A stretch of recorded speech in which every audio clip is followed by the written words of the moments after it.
नमस्कार, बहुत स्वागत है। मैं हूं आपके साथ अबू हुरैरा और आप देख रहे हैं महासंग्राम 2024। जम्मू कश्मीर में सीट बंटवारे के मुद्दे पर नेशनल कॉन्फ्रेंस और कांग्रेस के बीच शीत युद्ध अब तेज हो गया है। सूत्रों का कहना है कि नेशनल कॉन्फ्रेंस के उपाध्यक्ष उमर अब्दुल्ला ने कांग्रेस से कहा है कि उनकी पार्टी कश्मीर घाटी की सभी 3 सीटों पर अपने उम्मीदवार उतारेगी। हालांकि अनंतनाग राजौरी लोकसभा सीट से उम्मीदवार उतारने की नेशनल कॉन्फ्रेंस द्वारा अपनाया गया कड़ा रुख कांग्रेस की इच्छा के विपरीत है। हालांकि उमर अब्दुल्ला का मानना है कि कांग्रेस को नेशनल कॉन्फ्रेंस को घाटी की 3 और लद्दाख सीट सहित 4 सीटों पर अपना उम्मीदवार खड़ा करने की अनुमति देनी चाहिए। तो जैसे जैसे लोकसभा चुनाव नजदीक आ रहे हैं वैसे वैसे अब एक तरह से सीट बंटवारे को लेकर इंडिया ब्लॉक में अब बहस छिड़ गई है कि किसके हिस्से में क्या कुछ सीटें जाएंगी, क्योंकि तैयारी बीजेपी ने भी शुरू कर दी है। सभी पार्टियां तैयारी कर रही हैं, लेकिन इंडिया ब्लॉक में किस तरह से सीट बंटवारा होगा, किस तरह से, क्योंकि जम्मू कश्मीर में लोकसभा की 5 सीटें हैं, लद्दाख में 1 सीट मिलाकर कुल 6 सीटें हैं और इन 6 सीटों पर इंडिया ब्लॉक अपना दावा कर रहा है। और इंडिया ब्लॉक में कांग्रेस की बात करें, पीडीपी की बात करें, नेशनल कॉन्फ्रेंस की बात करें, ये 3 बड़े दावेदार हैं और इसके अलावा कुछ और पार्टियां हैं जो इंडिया ब्लॉक में एक तरह से जुड़ी हुई हैं। तो किस तरह से सीटों का बंटवारा होगा और जिस तरह से अनंतनाग राजौरी की सीट को लेकर पिछले कुछ दिनों से बयानबाजी हो रही है, या जिस तरह से कश्मीर की जो सीटें हैं एनसी उन तमाम सीटों पर अपना दावा कर रही है, तो ऐसे में क्या कुछ तस्वीर होगी आने वाले दिनों में, किस तरह से ये सीटों का बंटवारा मुमकिन हो पाएगा, इसी पर और बातचीत करेंगे। हमारे साथ जम्मू से हमारे एडिटर इनपुट जम्मू कश्मीर मनोज कौल हमारे साथ इस वक्त जुड़े हुए हैं, उन्हीं से इस पूरी सियासी तस्वीर को समझने की कोशिश करेंगे। मैं मनोज, क्योंकि हम देख रहे हैं लोकसभा चुनाव से ठीक पहले अब बीजेपी और इसके अलावा इंडिया ब्लॉक की जो पार्टियां हैं वो सभी तैयारियों में लग गई हैं, लेकिन अगर इंडी ब्लॉक की हम बात करते हैं तो इसमें सीट बंटवारे को लेकर पेच फंसता हुआ नजर आ रहा है कि जम्मू कश्मीर में लोकसभा की 5 सीटें हैं और लद्दाख की 1 सीट मिला लें तो 6 सीटों पर कौन किस सीट पर कहां से लड़ेगा, किसका उम्मीदवार कहां से होगा, यह बड़ा पेचीदा सा लग रहा है। मनोज जी हाँ, बिल्कुल अबू हुरैरा, देखें ये जो पेज फंसा हुआ है, पहले जो पेज फंसा था वो पीडीपी और नेशनल कॉन्फ्रेंस के बीच में फंसा था, क्योंकि पीडीपी ये चाहती है कि वो अनंतनाग राजौरी की जो सीट है वहां से वो चुनाव लड़े और 2 सीटें जो हैं वो नेशनल कॉन्फ्रेंस चुनाव लड़े। लेकिन उसके बाद एक और अब जो जहां पेज फंसा है वो है कि अब कांग्रेस के साथ भी नेशनल कॉन्फ्रेंस की जो बात है वो चल रही है। कांग्रेस भी अब ये चाहने लगी है कि क्योंकि अनंतनाग कॉन्स्टिट्यूंसी के साथ अब राजौरी का जो इलाका है उसको जोड़ दिया गया है और कांग्रेस को ऐसा लगता है कि राजौरी चूंकि जम्मू डिवीजन में आता है तो कांग्रेस का वहां पलड़ा भारी है, वहां उसके अच्छे खासे वोट उन्हें मिल सकते हैं। तो यही वजह है कि कांग्रेस अब ये कोशिश कर रही है कि उनको 1 सीट मिल जाए जो अनंतनाग और राजौरी वाली पार्लियामेंट सीट है। हमने देखा कि इससे पहले, अब कुछ दिन पहले जब उमर अब्दुल्ला से ये सवाल पूछा था तो उन्होंने ये कहा था कि अभी आप उसको रहने दीजिए, अभी हम कांग्रेस के साथ बात कर रहे हैं। यानी उन्होंने सीधे तौर पर कोई जवाब नहीं दिया। कोशिश वो ये कर रहे हैं कि जिस तरह से मीडिया में ये बातें चल रही हैं और सोर्सेज से जो हमें पता चला है कि कांग्रेस के साथ पेज फंसा हुआ है। कांग्रेस चाहती है कि वहां से वो कैंडिडेट उठाए, पीडीपी चाहती है कि वो वहां से कैंडिडेट खड़ा करे पार्लियामेंट चुनाव के लिए। नेशनल कॉन्फ्रेंस कहती है क्योंकि सिटिंग एमपी उनका है इसलिए नेशनल कॉन्फ्रेंस ही वहां से भी चुनाव लड़ेगी, उन्हीं का उम्मीदवार, साझा उम्मीदवार होना चाहिए। यानी कुल मिलाकर जो अगर कहीं पर पेज फंसा हुआ है तो वो अनंतनाग राजौरी सीट की वजह से फंसा हुआ है। हालांकि ये भी सुनने में आया है कि नेशनल कॉन्फ्रेंस को ये कहा गया है कि आप श्रीनगर की जो पार्लियामेंट सीट है वहां से आप मुश्तरका उम्मीदवार आपका होगा, जो नॉर्थ की सीट है बारामूला कॉन्स्टिट्यूंसी, बारामूला कुपवाड़ा, वहां से आपको अब उम्मीदवार खड़ा करने की हम दे सकते हैं। लेकिन अनंतनाग राजौरी वाली जो है उस पर और 2 दावेदार हैं। जैसा कि मैंने पहले कहा कि पहले पीडीपी ये चाहती है, क्योंकि पीडीपी का ये मानना है कि अगर वो साउथ कश्मीर में अपना कैंडिडेट नहीं उठाती है तो उसका जो बेसिक जो उसका अपना वर्कर होगा पार्टी का, पीडीपी का जो वर्कर है जो पहले ही कम हो चुका है क्योंकि बहुत सारे लीडर उसमें उस पार्टी से जा चुके हैं। हालांकि ये भी खबरें हैं कि कुछ लीडर वापस ज्वाइन करने वाले हैं, लेकिन पीडीपी ये चाहती है कि अगर वो चुनाव से बिल्कुल दूर रहे, वो सिर्फ नेशनल कॉन्फ्रेंस के लिए ही कश्मीर वैली के अंदर प्रचार करे तो शायद उसकी जो अपनी बेस है वो कमजोर हो जाएगी। तो वहां पर पेच फंसा हुआ था। और अब कांग्रेस भी अब जो जिस तरह से दावा कर रही है, तो उसमें भी अब ऐसा लग रहा है कि इन तीनों पार्टीज के बीच में कोई समझौता अभी तक नहीं हुआ है, क्योंकि नेशनल कॉन्फ्रेंस के जो वाइस प्रेसिडेंट है उमर अब्दुल्ला, उन्होंने पहले ही ये कहा था, जैसे इंडिया ब्लॉक की मीटिंग हुई थी तो उसमें उन्होंने ये कहा था कि मैंने सुझाव दिया है कि स्टेटस को मेंटेन रखना चाहिए, यानी जहां जिस पार्टी का सिटिंग एमपी है उसी पार्टी का उम्मीदवार उतार देना चाहिए। तो ऐसे में ये जो अभी फिलहाल जो प्री पोल अलायंस है इन तीन पार्टीज के दरमियान जम्मू कश्मीर की अगर बात करेंगे तो उसमें बहुत ही उन्हें ऐसा लग रहा है कि बहुत मुश्किल है। और साथ ही जो लद्दाख की सीट है, लद्दाख की सीट का जो एक बहुत बड़ा इलाका जो है वो करगिल डिस्ट्रिक्ट भी उसमें आता है। और हमने देखा कि जो वहाँ चुनाव हुए थे LHDC करगिल के, वहाँ नेशनल कॉन्फ्रेंस और कांग्रेस ने अच्छा प्रदर्शन किया है। और नेशनल कॉन्फ्रेंस को लगता है कि वहाँ पर भी कांग्रेस के मुकाबले में उसका पलड़ा भारी है, PDP का वहां पर उतना वोट बैंक है नहीं। इसलिए नेशनल कॉन्फ्रेंस ये चाहती है कि लद्दाख में भी कांग्रेस नेशनल कॉन्फ्रेंस को सपोर्ट करे। यानी कुल मिलाकर नेशनल कॉन्फ्रेंस अब यही चाहती है कि जो जम्मू कश्मीर और लद्दाख की जो 6 सीटें हैं, 6 सीटों में से 4 सीटें उन्हें मिले, जबकि जम्मू और जो उधमपुर की जो कॉन्स्टिट्यूंसी है वहां पर कांग्रेस को मौका दिया जाए, वहां पर उनका मुश्तरका उम्मीदवार खड़ा किया जाए। तो कुल मिलाकर ये देखा जाए, हालांकि अभी टाइम कम बचा है, उनको डिसाइड करना पड़ेगा कि आखिर कौन सी पार्टी कहां से उम्मीदवार खड़ा करेगी, क्या कोलिशन हो पाएगा या नहीं, ये बहुत बड़ा सवाल है। हाँ, बिल्कुल मनोज, बहुत तफसील में आपने तमाम चीजें बताई कि आखिर पेच कहां पर फंस रहा है या दुश्वारी कहां पर एक तरह से इंडिया ब्लॉक में आ सकती है जम्मू कश्मीर में सीटों के बंटवारे को लेकर।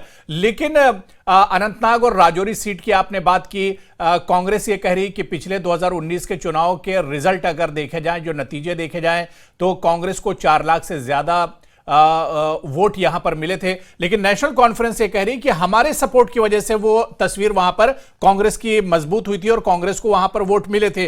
तो अब और कांग्रेस से दबे लफ्जों में एक तरह से यह भी कह रही है कि कश्मीर की तीनों सीटों में से कम 1 सीट तो कांग्रेस के खाते में आना चाहिए। लेकिन मामला मनोज सिर्फ कांग्रेस या एनसी का नहीं है, PDP फिर कहां से लड़ेगी, PDP को मौका कहां से मिलेगा? कई बहुत पेचीदा सवाल है मनोज। जी हाँ, बिल्कुल। देखिए अबू हुरैरा, देखिए जहाँ ये जो पार्टीज हैं, जहाँ वो पार्लियामेंट चुनाव के लिए तैयारियां कर रही हैं, सिर्फ उनके लिए सिर्फ पार्लियामेंट चुनाव ही उनकी जो मोटो नहीं है उनका, उन्हें आगे असेंबली चुनाव भी लड़ने हैं। जैसे मैंने पहले कहा कि जैसे PDP चाहती है कि वो अनंतनाग राजौरी से अपना जो कॉन्स्टिट्यूंसी है वहाँ से उम्मीदवार खड़ा करे, वही कांग्रेस कहती है कि राजौरी का जो इलाका है वहाँ कांग्रेस की बेस ज़्यादा है, वहाँ उनको ज़्यादा वोट मिल सकता है, जैसा कि वो दावा कर रहे हैं। वो नेशनल कॉन्फ्रेंस को मनाने की कोशिश कर रहे हैं। जैसे आपने कहा कि नेशनल कॉन्फ्रेंस कहती है कि हमने सपोर्ट किया था, तब जाके आपको वोट वहाँ पर ज़्यादा वोट शेयर मिला है। ये जो दावेदारियाँ हैं, अब तीनों पार्टीज के लिए ये बहुत ही एक मुश्किल स्थिति आई है, क्योंकि आगे जो असेंबली चुनाव होंगे, देखिए अगर आप अनंतनाग राजौरी की ही बात करें, अगर हम वही सीट पे जिस पे पेच फंसा हुआ है, जैसे मैंने पहले बताया कि अगर PDP वहां से दस्तबरदार होती है, अगर PDP कहती है कि हम चुनाव नहीं लड़ेंगे, हमारा उम्मीदवार नहीं होगा, हम नेशनल कॉन्फ्रेंस को फॉर एग्जांपल हम सपोर्ट करते, तो उसका मतलब ये है कि उन्होंने वो जो एरिया उनका है उन्होंने वो सरेंडर कर दिया नेशनल कॉन्फ्रेंस के लिए। नेशनल कॉन्फ्रेंस पहले ही मजबूत होती जा रही है PDP के मुकाबले में। अगर हम देखे जाएँ जो पिछले इलेक्शन हैं, उसके बाद अगर आज की बात करें, साउथ कश्मीर में नेशनल कॉन्फ्रेंस PDP से ज्यादा मजबूत हो रही है, नेशनल कॉन्फ्रेंस PDP से ज्यादा मजबूत हो रही है। तो अब PDP को यह लग रहा है कि अगर उसने ये मौका हाथ से गवा दिया, अगर नेशनल कॉन्फ्रेंस का ही वहां से उम्मीदवार आता है, तो उसका मतलब है नेशनल कॉन्फ्रेंस और मजबूत हो जाएगी। और आने वाले जो असेंबली चुनाव होंगे, असेंबली चुनाव में हो सकता है उनके बीच में कोalition ना हो, तो उस वक्त उसको नुकसान उठाना पड़ता है। तो ऐसे ही जो कांग्रेस है, कांग्रेस का जो अगर वैली की बात करेंगे तो वैली में कुछ पॉकेट्स हैं जहां कांग्रेस मजबूत है, लेकिन कांग्रेस का जो अगर कंपैरिजन करें वैली के मुकाबले में या कश्मीर डिवीजन के मुकाबले में, जम्मू डिवीजन में कांग्रेस की बेस ज्यादा स्ट्रांग है। इसलिए कांग्रेस ये दावेदारी नहीं छोड़ना चाहती। उसको लगता है कि अगर राजौरी का जो इलाका जो अनंतनाग पार्लियामेंट्री कॉन्स्टिट्यूंसी के साथ जोड़ा गया है, अगर वो वहां पर अपना उम्मीदवार नहीं उतार पाती है,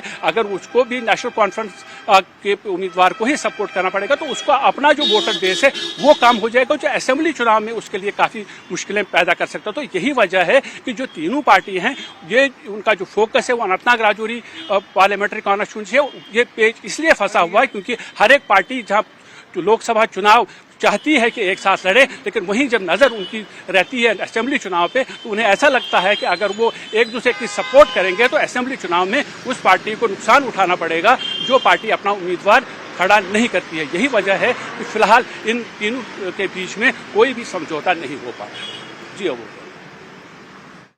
बंटवारे का जो पेच है, क्योंकि अभी जब आप इन अलायंस पार्टियों से बात करेंगे तो उनका सीधा जवाब ये होता है कि इस पर अभी बैठकों का दौर चल रहा है, इस पर अभी बातचीत नहीं हुई या बातचीत अभी चल रही है और कोई हल निकाल लेंगे। लेकिन दूसरी तरफ आप मनोज देखिए कि जितनी परेशानी इधर सीट बंटवारे में बढ़ेगी उतना ही एक तरह से बीजेपी कहीं ना कहीं अंदर खाने जरूर खुश होगी इन तमाम चीजों को देखकर। जी बिल्कुल, देखें जो वो पॉलिटिकल अपोनेंट्स है, ये तीनों पार्टियां जब चुनाव लड़ेंगी अगर इनको मुखालफत करेंगे तो वो बीजेपी इनका मद्दे मुकाबिल है। और हमने देखा कि जैसे जैसे ये खबरें बाहर आती हैं वैसे वैसे जो बीजेपी के बयानात जो आते हैं लीडर्स का, उनका यही कहना है कि इनके बीच में कभी मफामत होगी नहीं क्योंकि ये पावर हंगरी हैं, जैसा वो इन पे इल्ज़ाम लगाते हैं।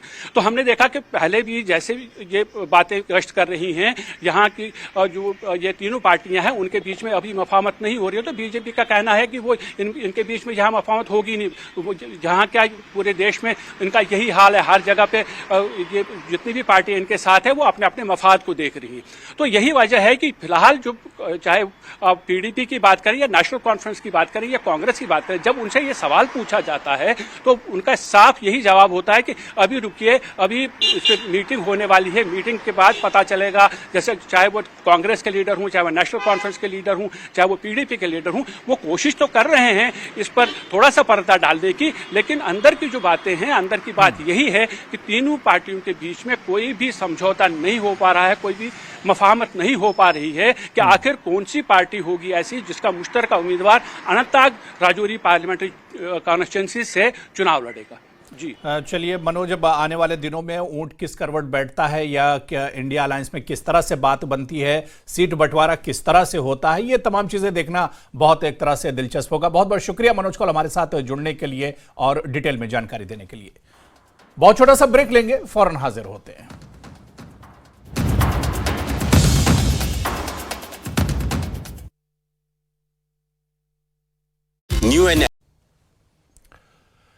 हिमाचल प्रदेश में भाजपा के प्रदेश प्रवक्ता चेतन ब्राक्टा और सह मीडिया प्रभारी कंवर प्यार सिंह ने कहा है कि सुक्खू सरकार 1 लाख सरकारी नौकरियों और 5 लाख रोजगार देने की गारंटी को पूरा करने में पूरी तरह विफल रही है। इसके उलट पिछले साल 10,000 से ज्यादा सरकारी नौकरियां छीन ली गई हैं। उनका कहना है कि सुक्खू सरकार लोगों को दी गई गारंटी पूरा नहीं कर पा रही है।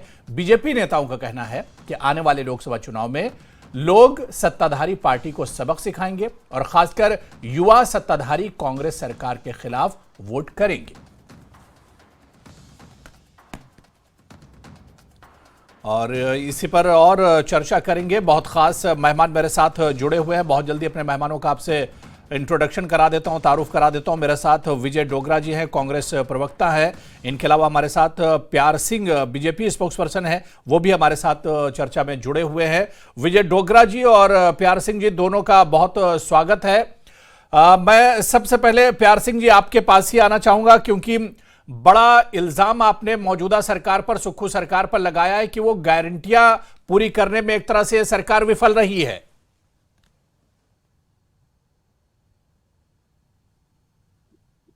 कोई शक नहीं इसमें, जो आपने पढ़ा है वो मुझे लगता है हम उस पर स्टैंड हमारा क्लियर है जी।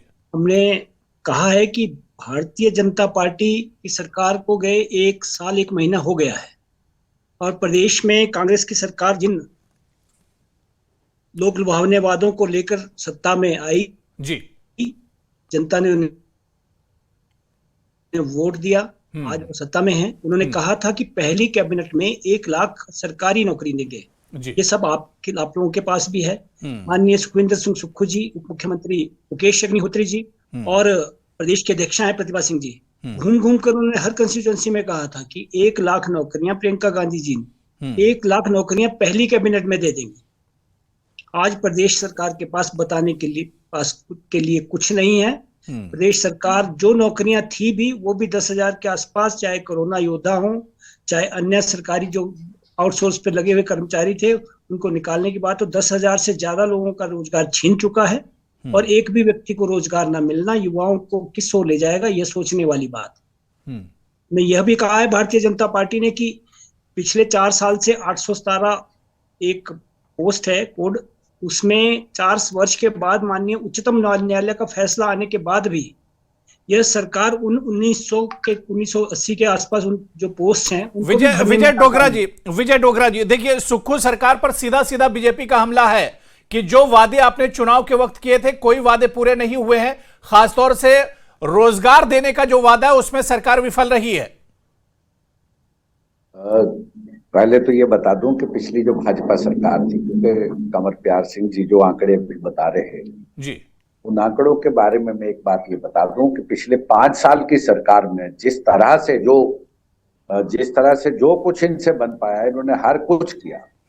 और ये जो फैसले जिसकी बात कर रहे हैं, जिस कोड की बात कर रहे हैं कि 1900 लोगों का, ये कानूनी दांव पेच इतने उलझ गए हैं कि पूर्व सरकार ने जो कुछ बातें उलझाई थी उनको सीधा करने के लिए टाइम लग रहा है। और गारंटियों के लिए इतने अधीर क्यों हो गए भारतीय जनता पार्टी के नेता? गारंटियां हमने पूरी करनी है, जवाब हमने देना है। कांग्रेस की सरकार है, प्रदेश के माननीय मुख्यमंत्री हर संभव प्रयास कर रहे हैं कि किस तरह से पटड़ी पे लाया जा सके इस हिमाचल प्रदेश को, लेकिन गारंटियां हमने दी हैं, जवाबदेही हमारी है। और जो हिमाचल प्रदेश का बेरोजगार युवा है उसको रोजगार देना हमारा काम है। जब इनकी सरकार थी तो ये तो कुछ कर नहीं पाए। पुलिस का इतना बड़ा भर्ती घोटाला जिसमें 8-8 लाख रुपया एक व्यक्ति से पेपर देने के इन लोगों ने लिए और उसके ऊपर कोई कार्रवाई नहीं कर सके। हम तो उन सारी चीजों को दुरुस्त करने में लगे। और प्रदेश के माननीय मुख्यमंत्री श्री सुखविंदर सिंह सुक्खू जी, प्यार सिंह जी, आप बीच में जवाब दे सकते हैं, समय कम है, आप बीच में जवाब दे सकते हैं। कोई सवाल पूछना हो विजय डोगरा जी से तो आप पूछ सकते हैं। लेकिन विजय डोगरा जी आपके साथ मौजूद हैं, आप उनसे सवाल पूछ सकते हैं। भारतीय जनता पार्टी के नेतागण जिस हताशा में हैं, मुझे ऐसा लगता है कि जवाब तो लोकसभा में हमने तो जब इनकी सरकार थी हमने 3 बार जवाब दिया। और लोग, हिमाचल प्रदेश के लोग बहुत प्रबुद्ध जनता है यहाँ की, वो बड़ी समझदार है। उनको पता है कि हम लोग जिन विकट परिस्थितियों में प्रदेश सरकार को चला रहे हैं और जिस तरह से पटरी पे लगा रहे हैं उसको करने के लिए बहुत मादा चाहिए। और ये मादा हमारे प्रदेश के माननीय देखिए, पिछली बीजेपी सरकार पर विजय डोगरा जी निशाना साध रहे हैं कि बीजेपी क्या बात करेगी। बीजेपी ने तो पिछली सरकार में ही वादे पूरे नहीं किए थे। प्यार सिंह जी, भाई डोगरा जी भी पता नहीं क्यों आज ऐसा कह रहे हैं, पर मुझे लगता है काफी समझदार स्पोक्सपर्सन है। सरकार कांग्रेस पार्टी की है, जवाब हम दें, ये कहाँ जायज बनता है? नहीं, आपका मैं इस एक महीने हो गया है। इन्होंने कहा था हमारा काम प्रश्न उठाना हमारा है। बिल्कुल है। आज की तारीख में डोगरा जी, ये हमसे बनता है कि हम सरकार से प्रश्न करें, सरकार को तो परफॉर्म करना है, सरकार कार्रवाई करे। अब डोगरा जी, अब हम प्रश्न भी ना करें, ये कहाँ, ये कैसे होगा? नहीं, प्रश्न करें आप, प्यार सिंह जी, आप प्रश्न करें, ये बिल्कुल विपक्ष का काम है। लेकिन मैं एक बात ये कहना चाहता हूं कि ये आपको भी पता है और आप भी समझते हैं इस बात को, कमर प्यार सिंह जी, क्योंकि आपने भी बड़ी नजदीक से देखा है कि ये जो मसले जो हाई कोर्ट और सुप्रीम कोर्ट तक चले गए, ये क्यों गए और उनको सीधा करने के लिए कितना टाइम लगता है, ये आप भी जानते हैं। और रही बात ये है कि जो नए रोजगार सृजन की बात है, नहीं डोगरा जी, ठीक है, आपकी बात कुछ ठीक हो सकती है, मगर जिस तरह से माननीय मुख्यमंत्री जी, आज का ही बाइट ले लीजिए आप, वो मंत्रियों की तरफ को वापस भेज दे रहे हैं बेरोजगारों को कि मंत्रियों से बात करो। ये कहाँ की नई रीति शुरू हो रही है? मुख्यमंत्री सब कुछ तय करते हैं, मुख्यमंत्री से बढ़कर प्रदेश का मुख्य, थोड़ा सा मुझे नहीं लगता कोई और लोग तय करेगा। वो कह दे रहे हैं कि 3 मंत्री नहीं मान रहे हैं।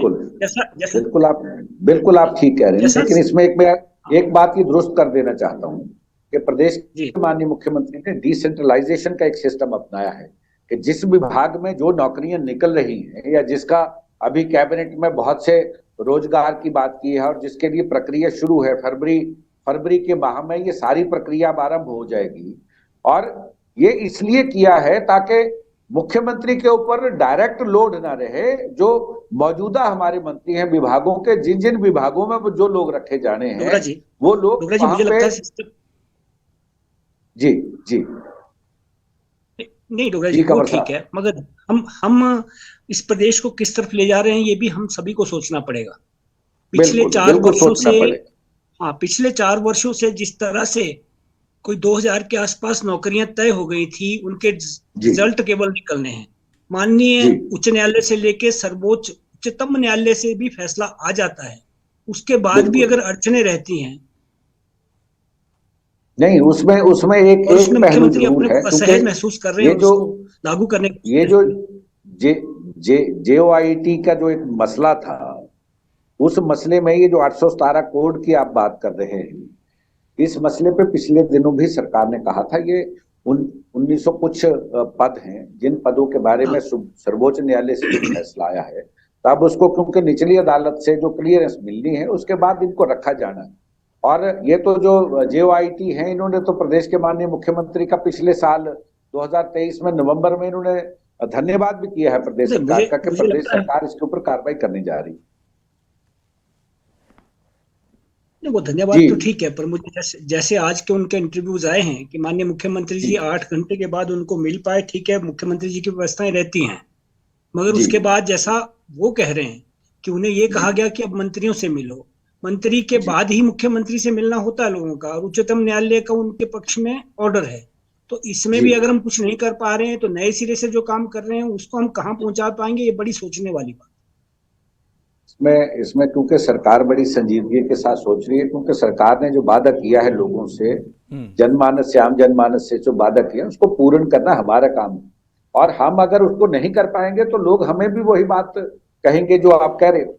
लेकिन मैं एक बात की आपसे विजय डोगरा जी यहाँ पर प्यार सिंह ने यही कहा है कि अगर आपने 1 साल में कोई रिजल्ट नहीं दिया, कोई काम नहीं किया, युवा अगर आपसे निराश है, नाराज हैं, तो फिर लोकसभा चुनाव भी आने वाले हैं। अब यहाँ पर युवा जी बिल्कुल आप जो बात कर रहे हैं, प्यार सिंह जी बात कर रहे हैं, बिल्कुल उसकी जवाबदेही हमारी है, और हमारे से प्रश्न तो पूछेंगे, सभी पूछेंगे। भारतीय जनता पार्टी क्योंकि विपक्ष में, और विपक्ष की सकारात्मक भूमिका यही है। लेकिन मैं एक बात ये बता दूं कि आज प्रदेश के युवा को ये पता है कि हमारी सरकार ने जितने भी ये मसले थे, जो कोर्ट के अंदर मसले चल रहे थे, उसमें सरकार ने अपना पक्ष रखने के बाद ये कहा है कि हम इनको नौकरियां देंगे और इनके रिजल्ट भी हम निकालने जा रहे हैं। परेशानी थोड़ी सी ये है कि जिस संस्था ने इनके पेपर कंडक्ट किए थे, सबऑर्डिनेट सिलेक्शन कमीशन ने, वो भंग किया है। अब उसको नए सिरे से बनाया गया है, उसके चेयरमैन की नियुक्ति हो गई है, सदस्यों की नियुक्ति होना बाकी है। जैसे ही वो हो जाती है, और जो हमारा पब्लिक सर्विस कमीशन है हिमाचल प्रदेश का, उसमें क्योंकि हमारे जो फर्स्ट क्लास ऑफिसर्स के जो इंटरव्यूज और जो बाकी पदों के लिए वहां काम चल रहा है, इस वजह से थोड़ी सी देरी हुई है।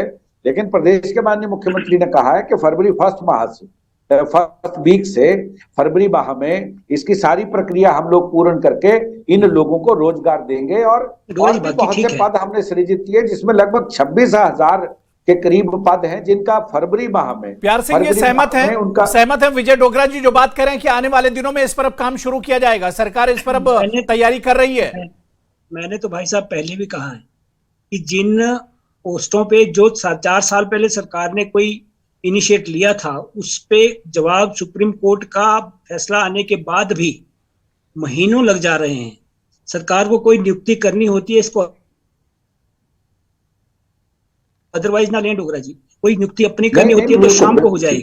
अगर कोई अगर युवाओं के पक्ष में कोई नौकरियां करनी है, कोई नियुक्ति करनी है, तो 3-3 महीने से मेंबर नहीं बन रहे हैं, तो ये सरकार कहाँ जा रही है, सोचने वाली बात। निश्चित तौर पर बिल्कुल देखिए, अपोजिशन का काम ये होता है सरकार को जगाना, और सरकार अगर सही रास्ते पर नहीं चल रही तो उसे सही रास्ते पर लेकर आना। और अब ये सरकार की जिम्मेदारी है। जिस तरह से यहां पर विजय डोगरा जी ने कहा कि बहुत जल्दी जो बातें यहां पर बीजेपी की तरफ से कही जा रही है, सरकार उसके लिए एक तरह से काम कर रही है, और बहुत जल्दी जो काम अब तक नहीं हुए उस पर एक तरह से काम किया जाएगा। तो अब यह देखना बहुत अहम होगा कि आने वाले दिनों में क्या सरकार जो छूटे हुए काम है, जो वादे सरकार ने किए थे, क्या वो तमाम वादे आने वाले दिनों में सरकार पूरा करेगी, ये देखना अहम होगा। बहुत बहुत शुक्रिया, बड़ी अच्छी बातचीत हुई विजय डोगरा जी हमारे साथ जुड़ने के लिए। प्यार सिंह जी आपको बहुत बहुत शुक्रिया हमारे साथ जुड़ने के लिए।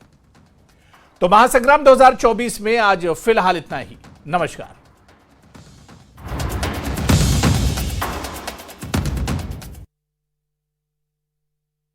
पतंजलि हनी ने पास किए हैं प्योरिटी